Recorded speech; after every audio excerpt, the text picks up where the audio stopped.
All right, welcome to the deep dive. We've got some really fascinating source material in front of us today, and we are ready to plunge right in. Indeed. Today's deep dive, it's all about the global corrosion coupons market. Corrosion coupons. Okay, yeah, let's unpack that a bit. So, based on our source here, these are basically key tools, right, used to monitor corrosion rates. Exactly. Super important for things like pipelines, industrial gear, anywhere corrosion is a potential problem. Right, critical infrastructure. Sounds, well, maybe not glamorous, but pretty essential for industry, even if it's not a term you hear bandied about every day. Absolutely essential. And the market data we've got here, it really tells a story about, where this need is growing around the world. And this data comes from a market report. That's right. Gives us a region by region breakdown, growth projections, takes us all the way out to 2033. Okay, got it. So, our mission today, pull out the key insights from this data, understand the trends, and see what it all means for you listening. And just to be clear, we're sticking strictly to what's in this report. Absolutely. No speculation, just the data. We're here to guide you through these numbers. Okay, fantastic. Let's start big picture then. Globally, what does the report say about the overall market size, the trajectory? Okay, globally.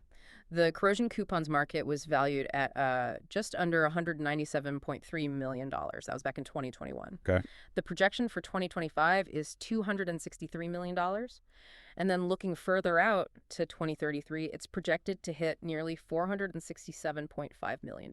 Wow. Okay. So essentially doubling, more than doubling, Yeah. actually, in value over about 12 years. Pretty much. That reflects a compound annual growth rate, the CAGR, of just over 7.45% for that whole period. 7.45%. That signals pretty strong, consistent demand globally, doesn't it? Seems significant. It certainly does. That kind of steady growth suggests, increasing investment in infrastructure maintenance, Yeah, maybe new industrial processes that need this kind of precise corrosion monitoring. right. Makes sense. Now, you mentioned region by region breakdowns. That's usually where things get really interesting, finding those hotspots. Yes, exactly. The global number is one thing, but the regional data gives a much more granular view.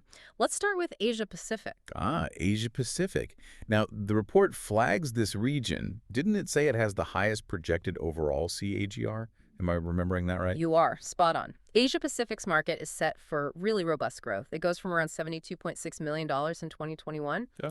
to a projected over $181 million by 2033, and that gives it that region-leading TAGR of 8.09%. 8% growth rate leading the pack. So, which countries are really pushing that growth in Asia Pacific? Well, China's a huge factor. It's projected to grow from about $28.6 million to over $73 million. That's an 8.3% CAGR right Right. there. Big numbers. But interestingly, India stands out even more within the region. It shows an even higher CAGR, 8.58%, growing from about $13.4 million to over $35.7 million. Wow, okay. India actually growing faster than China in this specific market, percentage-wise. That's quite a detail. It is, yeah. Yeah. Other significant markets there, looking at the 2033 projections, include Japan at about $18.8 million, South Korea close to $8.9 million, and Southeast Asia as a whole reaching $26 million. Yeah. And the source also mentions Australia, Singapore, Taiwan, they all contribute. And interestingly, there's a rest of APAC category that's projected to hit over $15 million by 2033, so growth across a broader set of countries too. Okay, so a really dynamic picture in Asia Pacific.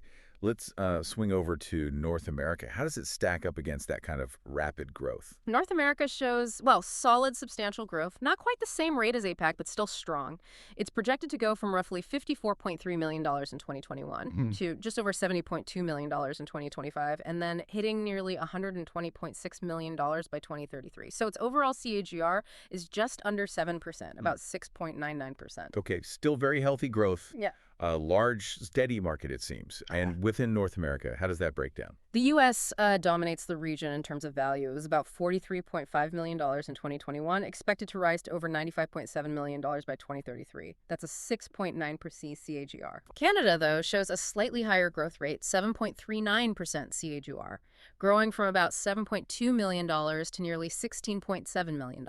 Oh, interesting. And Mexico is also growing steadily, from about $3.5 million to over $8.2 million, with a 7.19% CAGR. So yeah, the U.S. is the biggest slice by far, but Canada and Mexico are actually growing a touch faster in percentage terms. Okay, what about Europe? How does Europe fit in? Europe's another really significant market. It tracks pretty closely with that global average growth rate we saw earlier. Okay. Its market trajectory is from about $42.8 million in 2021 to over $97.2 million by 2033. That gives it a KGR of 7.26%. Right, another substantial market then. Are there key players or, standout growth areas within Europe that the report highlights? Yeah, a few. The UK is projected for strong growth, 7.49% CGR, reaching over $11.3 million by 2033. Okay. Germany shows particularly significant expansion. It jumps from $7.45 million in 2021 to nearly $18 million by 2033. That reflects a pretty high CGR for the region, 7.7%. Germany's rate is higher than the regional average then. That's notable. It is. And France, Italy, Russia are also significant markets. Their CGRs are, let's see, around 6.1% for Italy, up to about 6.6% for France. Russia's at 6.5%. Got it. The source also gives values for Spain, Sweden, Denmark, showing broad market presence. This audio was created with Podcastle.ai. Spain, Sweden, Denmark, showing broad market presence. Spain goes from $3.1 million to $6.7 million. Sweden from $2.2 million to $4.5 million. Denmark, $2 million to $4.4 million by 2033. Okay. But here's something really interesting, similar to APAC. The rest of Europe category. This segment, covering countries not listed individually, is projected to grow significantly, from about $7.6 million to over $20 million. And get this, it shows the highest CAGR in the entire European region. 8.34%. Whoa, 8.34%. For rest of Europe, that's even higher than Germany's rate. Exactly. And the source specifically mentions Switzerland and Luxembourg are projected for significant growth, which probably feeds into that robust rest of Europe number. Fascinating. That rest of category is definitely one to watch. Okay, let's hit south now.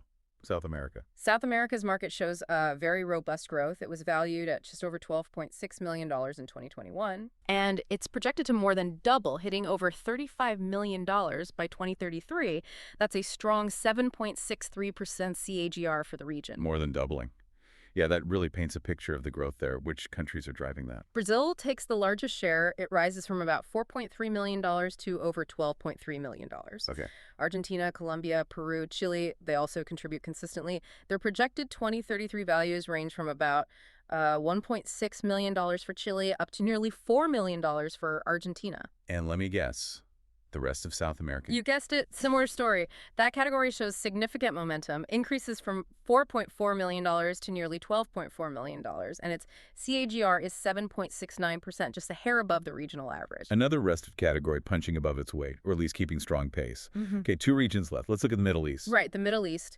The market there is projected to rise from just over $10 million in 2021 to around $21.5 million in 2033. That reflects a 6.08% CAGR. 6.08%. That's noticeably lower than the other regions we've talked about. Lowest regional CAGR so far, I think? It is, yeah. According to this report, the lowest regional CAGR. Okay. And within the Middle East? Saudi Arabia leads by value.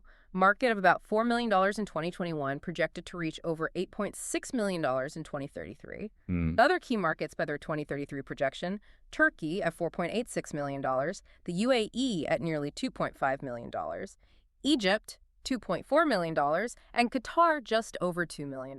And the rest of Middle East, does it follow the pattern? Actually, no. It showed the slowest growth within this already slower growing region, increasing from only about $0.6 million to $1.1 million. Its CGR is the lowest mentioned in the report, 5.53%. Okay, so a definite outlier there. Lower overall growth for the region, and that rest of Middle East category really lagging. Interesting contrast. Finally, then Africa.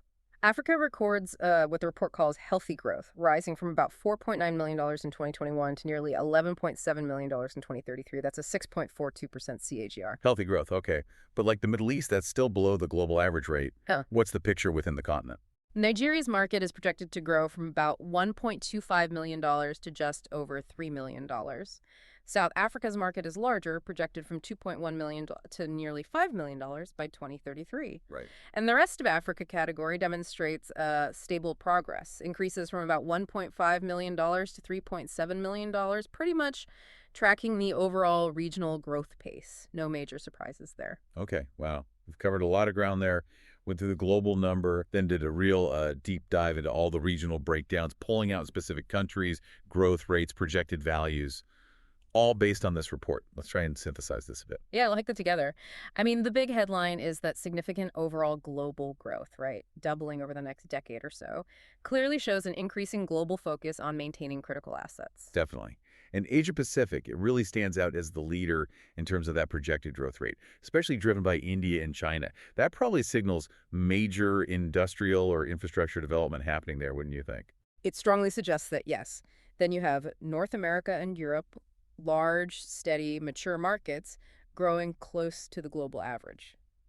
Right, but even within those, we saw some standouts, like Germany and the UK showing robust growth, and those surprisingly high growth rates in the rest of Europe and rest of South America categories. That rest of growth really is a recurring theme, isn't it? Suggests expansion isn't just concentrated in the biggest players, but spreading across smaller or emerging markets within those regions, too. Yeah, definitely. And South America overall projected for that, more than doubling growth. That seems pretty significant, maybe aligning with increased industrial activity people talk about there. Then you contrast that with the Middle East. Lowest regional growth rate, Right. maybe a more mature market dynamic there, different industry focus perhaps, though Saudi Arabia still holds the largest share. Good point. And Africa showing healthy, stable growth. Important for its developing infrastructure, but like the Middle East, growing a bit slower than the global average. So, putting it all together for you listening, understanding these different trends across the globe, it gives you insight into where infrastructure development might be picking up steam, because the need for corrosion monitoring seems to grow right along with it. Exactly. It points to shifts in maybe global industrial focus and definitely maintenance priorities worldwide. Highlights the dynamic nature of global industry, really, and how essential these monitoring tools are. Absolutely. So to recap, we've unpacked the global corrosion coupon's market size and its overall growth trajectory. Then we drilled down into those fascinating regional variations, looking at key numbers for countries and their CEGRs, all coming strictly from the source material we had. That's right. Our deep dive today was based entirely on the data provided in that specific Market Pulse report. So as you think about all this data, the different growth speeds across regions, those high growth rest of categories in Europe and South America, the pace set by places like India compared to, say, the Middle East. Right. Here's something to maybe chew on. Considering these really distinct patterns in projected market growth, what underlying factors could be driving such different needs and adoption rates for corrosion coupons around the world over the next decade? Could it be, types of industry, maybe the age of infrastructure in different places, or perhaps varying regulatory pressures? Something to think about. All right, let's unpack this. Today, we're doing a deep dive into a market you might not hear about every day, but it's absolutely vital, the corrosion coupons market. Mm-hmm. We're using insights from cognitive market research to, guide us through it. It's all about protecting those huge industrial assets. Yeah, and just so everyone's on the same page, if you're not like knee deep in this stuff daily, think of a corrosion coupon as a small piece of metal. Right. Like a strip or a disc. Yeah. It's made from the same material as, say, the pipeline or the tank you're worried about. Okay. You put it inside the system, let it sit in the process fluid for a while, then pull it out. And it shows you the damage. Exactly. It shows you exactly how much corrosion happened. It's a physical piece of evidence, really, a direct measure. Like a little sacrifice piece for science, almost. Yeah.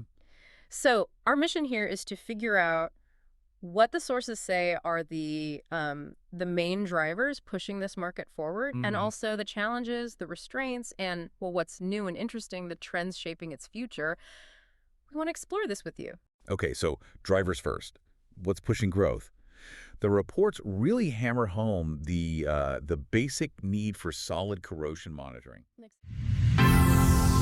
This audio was created with Podcastle.ai. The basic need for solid corrosion monitoring. Makes sense. Demand is massive. Yeah. Especially, oil and gas. That covers everything from pulling it out of the ground upstream to refining and transport the downstream part. Right, the whole chain. The whole chain. Their equipment is just constantly fighting really corrosive stuff. And I guess that demand isn't just local, it's expanding everywhere. Oh, absolutely. As industries grow globally, there's just more stuff out there that needs protecting. Think chemical plants, dealing with aggressive chemicals, power plants with high heat and tricky fluids, even water treatment systems. Right. Stopping failures there means you need regular checks. And coupons, they're kind of a go-to tool for that material health checkup. something I saw highlighted in the sources was how cost-effective and reliable they are compared to maybe fancier tech. That's a huge point. Hmm. A key driver, definitely. Look, you can get electronic sensors for real-time data, but fitting out a whole facility with those, it gets incredibly expensive. We're talking potentially thousands, tens of thousands per spot. Coupons are, well, cheap individually. So you can use more of them. Exactly. You can afford to monitor hundreds, maybe thousands of points across a big plant or pipeline. Gives engineers a much wider picture of where corrosion is happening. Sensors just can't match that scale for the same money. Plus, you're measuring actual metal loss. It's reliable. And regulations, do they play a part? Oh, big time. Yeah. Yeah. Lots of critical industries have really strict safety rules. Mm-hmm. You often have to prove you're monitoring things properly. And coupons are, widely accepted as a way to show that materials are holding up over the long term. Okay, so that's what's driving it, but nothing's perfect. What did the research flag as the main sort of drawbacks or restraints? Well, the biggest one mentioned is just how manual it all is. You've got to physically put them in, wait weeks or months, take them out, then analyze them. It just takes time. And effort. And effort, yeah. And sometimes you might even need to shut down the system to get them in or out. That's downtime, which costs money. Yeah, that sounds like a real practical headache. It can be. And tied right into that is the lack of real-time data. A coupon tells you the average corrosion over, say, 90 days. Right. Not what happened yesterday. Exactly. Yeah. It won't tell you about a sudden spike in corrosivity. If your system conditions change fast, that delay is a disadvantage compared to electronic sensors feeding you data constantly. The report mentioned variability, too. What's that about? Yeah. Basically, conditions inside a pipe aren't always uniform. You might have different flow rates or little pockets where things are more corrosive. Okay. So a single coupon in one spot might not perfectly represent the corrosion rate for the whole section. You have to be smart about where you put them and how you interpret the results. And it sounds like that interpretation and the whole process really needs skilled people. Oh, absolutely. The sources really stress that. You need trained folks. For what parts? Well, everything. Choosing the right coupon alloy to match the pipe, figuring out the best place to install it, getting it out safely, and then the lab work. Measuring the weight loss accurately, looking for pitting, and then making sense of those numbers. It all requires expertise. Okay, right. So we've got the drivers, the challenges. What about the future? What are the interesting trends the research picked up on? So one big one is linking coupons with digital tools. Bringing it into the modern age. Pretty much. Instead of just, paper logs or basic spreadsheets, companies are using software to track everything. Coupon locations, installed dates, retrieval dates, the lab results. Makes managing all that data easier, I bet. Much easier. Better tracking over time, and you can feed that coupon data into bigger asset management systems more smoothly. That digital link seems vital now. It really is. Another thing is developing more specialized coupon materials. Custom alloys, meaning creating coupons that perfectly mimic specific, maybe exotic alloys or even non-metals used in very particular industrial processes. Makes the monitoring more accurate for those niche applications. Tailor-made coupons? Makes sense? And talk about tough spots. The sources see demand rising offshore. Subsea stuff. Because it's harder to get to. Exactly. Really harsh conditions down there. Plus, it's incredibly expensive and difficult to access pipelines or platforms on the seabed. So reliable, long-term monitoring tools like coupons. Super valuable for preventing failures you really don't want. Okay. And how does this all tie into the bigger picture of maintenance? Yeah, this is where it gets quite interesting. Coupon data is playing a bigger role in predictive maintenance. How so? Well, by looking at the historical data tracking corrosion rates in different parts of a plant over years, engineers can start building models. To predict problems. Yes. To forecast potential issues down the line, estimate how long equipment might last, and schedule maintenance before something fails. It helps optimize everything, efficiency and safety. So, to wrap up, we're looking at a market crucial for heavy industry, driven by basic needs and safety rules. It has practical limits, the manual work, the lack of instant data, but it's definitely not standing still. It's evolving with digital tools, custom materials, and becoming part of smarter predictive strategies. Yeah, it's fascinating, isn't it, how this relatively simple, almost old-school tool, a piece of metal, is still so vital. Yeah. And it's being, integrated into these really sophisticated digital approaches to protect billions in assets. Absolutely. Which brings us to a final thought for you, the listener, based on these sources. With this clear trend towards integrating coupon data into digital systems and these predictive models, how might the role of those highly trained people, the ones essential for the manual handling and analysis now, how might their role need to change or evolve in the years ahead? Something to think about. This audio was created with Podcastle.ai